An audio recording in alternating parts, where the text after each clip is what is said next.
Respected Chowgule Saab, my senior and older brother, Mr. Chekutti, Hussain Bhai, Abdullah Saab, Subhan Bhai, Rashid Bhai, and all of you.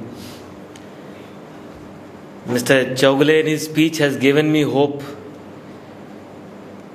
He was fluent with Urdu poetry, Hindi poetry, and I could see many of you understood what he was saying. I am hoping you will allow me also to speak a bit in Hindi. Unfortunately, it is my lapse, my shortcoming that I do not speak Malayalam. I presume that many of you understand Malayalam. But unfortunately, I come from North India. I come from what is called the cow belt, the Hindi belt, which is Uttar Pradesh, which is also called Ulta Pradesh.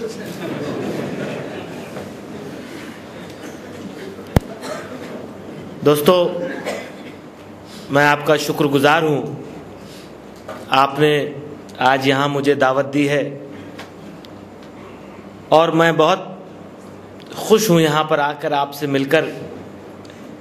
मुझे अपने बचपन का एक गाना याद आता है, बल्कि मेरे पैदा होने से पहले का, बल्कि ये गाना था हिंदी फिल्म का नाम था काबुली वाला। मुझे मालूम नहीं आप लोगों ने हिंदी फिल्में सुनी हैं। काबुली वाला का गाना था, ऐ मेरे प्यारे वतन, ऐ मेरे बिछड़े चमन, तुझ पे दिल कुर्बान, तू ही मेरी आरज़ू, तू ही मेरी आबरू, तू ही मेरी जान। दोस्तों, मैं आपका भाई हूँ, भारत से आया हूँ, हिंदुस्तान से आया हूँ, और सबसे पहले तो मैं आपको ये यकीन दिलाना चाहता हूँ कि जैसा राशिद साहब ने कहा, आपका दिल अगर हिंदुस्तान में बसता है तो मैं आपको यकीन दिलाता हूँ हिंदुस्तान का दिल भी आप में बसता है।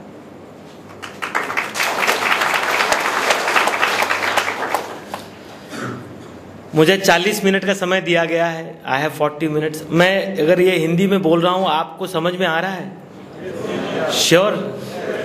Okay, thank you so much. अंग्रेजी अपनी ज़बान है नहीं, मादर ज़बान है नहीं, तो हिंदी में, उर्दू में, हिंदुस्तानी में ही ठीक रहता है। आपको तहलका के बारे में थोड़ा मालूम भी होगा पहले से। आपको शायद अभी हुसैन भाई ने भी बड़ी बात की तहलका के बारे में। मैं पिछले 10 महीने से तहलका में नौकरी कर रहा हूं और मुझे 22 साल हो गए हिंदुस्तान में जर्नलिज्म करते हुए। मैंने कई अखबारों में काम किया है। चेकुट्टी साहब पहले इंडियन एक्सप्रेस में थे, मैंने भी उनके साथ इंडियन एक्सप्रेस में काम किया है, लेकिन हम लोग मिले आज पहली बार हैं। मैं ये कह सकता हूं कि 22 साल में मैंने अगर 15-20 नौकरी करी मैंने कई जगह एडिटोरियल इंडिपेंडेंस के इशू पर झगड़ा करके मैंने नौकरी से इस्तीफा भी दिया, लेकिन जितनी फ्रीडम मुझे तहलका में मिली है उतनी फ्रीडम शायद मुझे कहीं नहीं मिली है। आप में से कुछ लोग जानते होंगे मेरे यहाँ खड़े होने की वजह क्या है। आज से करीब 3 महीना पहले तहलका में हमने एक इन्वेस्टिगेशन छापा है। शायद आप में से कई लोगों ने उस इन्वेस्टिगेशन को पढ़ा होगा, देखा होगा या उसके बारे में सुना होगा। इंडिया में एक ऑर्गेनाइजेशन है students Islamic movement of India, जिसको सिमी का नाम दिया गया है। सिमी को इंडियन गवर्नमेंट ने 2001 में बैन किया था और पिछले 7 साल से ये 4 बार बैन हो चुका है। इंडियन पुलिस ये कहती है Simi is involved in terrorist attacks. Indian police कहती है ये हरकतुल जिहाद इस्लामी, कुछ हुजी बताते हैं, बांग्लादेश का है, उसमें उसके साथ जुड़ा हुआ है। पाकिस्तान में दहशतगर्द संगठन है, तंजीम है लश्कर तैयबा से जुड़ा हुआ है। भारत में होने वाले तमाम आतंकवादी हमलों में, बम धमाकों के पीछे सिमी का हाथ बताया जाता रहा है। मैंने इस साल मार्च के महीने में यह तय किया कि मैं इसको इन्वेस्टिगेट करूंगा, मालूमात करूंगा, जांच पड़ताल करूंगा कि सिमी क्या दरअसल है और सिमी के लोग जो गिरफ्तार हैं उनके पीछे एविडेंस क्या है। क्योंकि मीडिया में मैं लगातार ये पढ़ता था कि सिमी के तार पाकिस्तान से जुड़े हुए हैं, सिमी आतंकवादी तंजीम है। मैंने जब इन्वेस्टिगेट करना शुरू किया तो मैंने ये पाया कि इंडियन गवर्नमेंट के पास, इंडियन पुलिस के पास पूरे हिंदुस्तान में सिमी के नाम पर जितने केस चल रहे हैं, जितनों को मैंने इन्वेस्टिगेट किया, उसमें कहीं कोई एविडेंस नहीं है।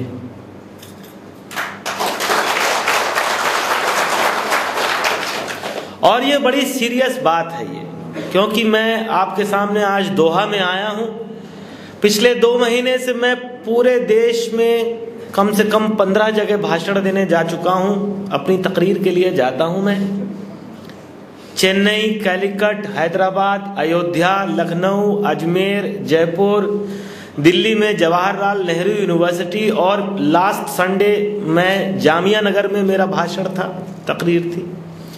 और मैं सब जगह ये कहता हूं कि this is not an issue of Muslims. अगर मुसलमान भी ये सोचते हैं कि ये मुसलमान का इशू है तो गलत सोचते हैं। This is an issue of Indians, this is an issue of India. क्योंकि मुसलमान भी इंडियन है और हिंदू भी इंडियन है। और अगर हिंदुस्तान के कानून का बेजा इस्तेमाल हो रहा है और अगर मासूम लोगों को गलत आरोप में फंसाया जा रहा है, तो इससे सिर्फ मुसलमान का नुकसान नहीं हो रहा, इससे हिंदुस्तान का नुकसान हो रहा है। और ये लड़ाई तो कानून की जितनी है उतनी ही ईमान की लड़ाई भी है और इंसाफ की लड़ाई भी है। दोस्तों, हमारा आज का टॉपिक है रिपोर्टिंग और मैन्युफैक्चरिंग कंसेंट। मैं इसके बारे में सबसे पहले आपसे सिमी के एक्सपीरियंस से बात करना चाहूंगा। देखिए, सिमी पर जब से 2001 में पहली बार बैन लगा, इन द ईयर 2001 सितंबर 27, आपको याद है 11 सितंबर 2001 को अमेरिका में आतंकवादी हमला हुआ था। उसके 16 दिन बाद, 16 डेज लेटर, इंडियन गवर्नमेंट ने, सेंट्रल गवर्नमेंट ने, साहब थोड़ा एसी कम हो सकता है क्या यहाँ का, थोड़ा सा AC can you listen, I am feeling a bit cold if you don't mind. आदत नहीं साहब, जर्नलिस्ट आदमी बाहर फील्ड में ही रहते हैं। 2001 27 सितंबर को इंडियन गवर्नमेंट ने सिमी को बैन कर दिया।